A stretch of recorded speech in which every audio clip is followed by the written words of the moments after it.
how did you reinforce or establish this culture of learning? What did you do to get the receptivity to make the cultural shift that it was okay and necessary to really have more learning at this level? Vishal, let's start with you on this one, but I think we want to hear from all three of the panelists.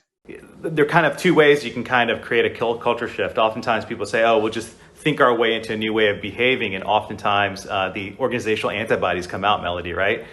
Because we have our entrenched, anchored behaviors that are out there. The other way is to authentically start, figuring out ways that we can kind of nudge or shift behaviors. One of the things that we did, because I think the communication piece and ownership piece is really important, because if you miss that ownership piece, you're not going to get that shift.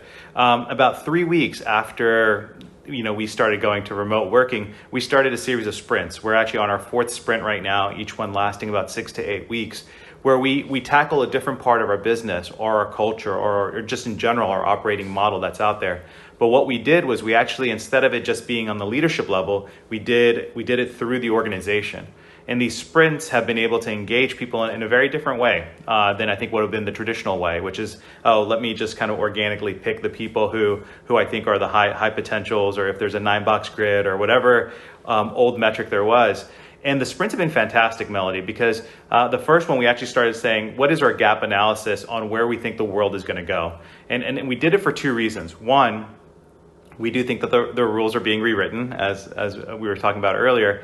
But 2, it helps our people start imagining what is the jobs to be done, as opposed to just kind of sitting through what are our anchors and why are we stuck here, why are we more to what ends up happening. And the other fascinating piece is we found out there are kind of 4 capabilities that came out through this process. One was around curiosity, which as a learning organization, thankfully we had that, right? But the other ones that we found that were in spades that have boded very well for us is this idea of grit, which unfortunately is just a short-term piece because you can only grit through for so long. But this idea of anti-fragility, leaning very strongly into the challenges that are out there. And I think something that's consistent with, I think, all 3 of us, this idea of empathy.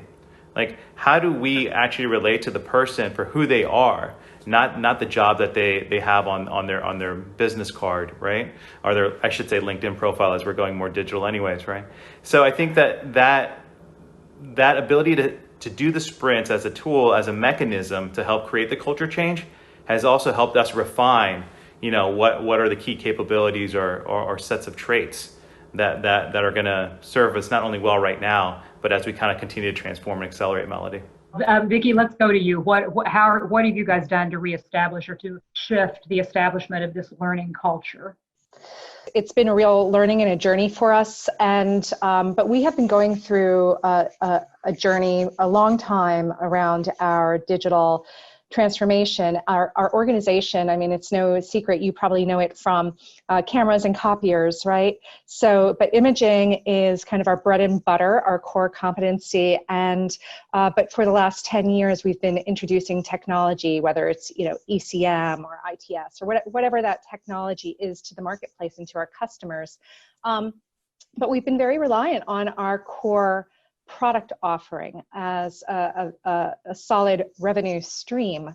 But this pandemic has upended everything for us. And that digital transformation and the work that was happening, I mean, it was a call to action.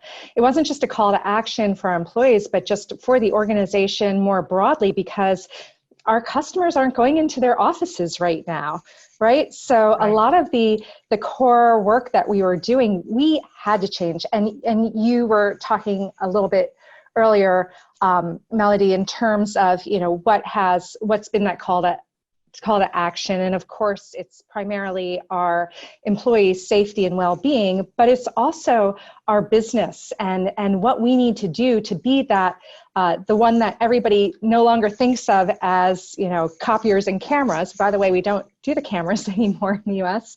It's, we're going to call Konica Minolta when we need an IT solution, and so, or security. And so, so there was a call to action around that, and we had already been thinking about what it was really going to take, but this was really an acceleration. So, so the willingness of our leaders to have different conversations because they saw what was happening with the business in in a COVID world with how our customers, what our customers needed from us, really required us to do something differently and to activate our employee base and to make them successful with that. Leaders were willing to embrace new ways of working.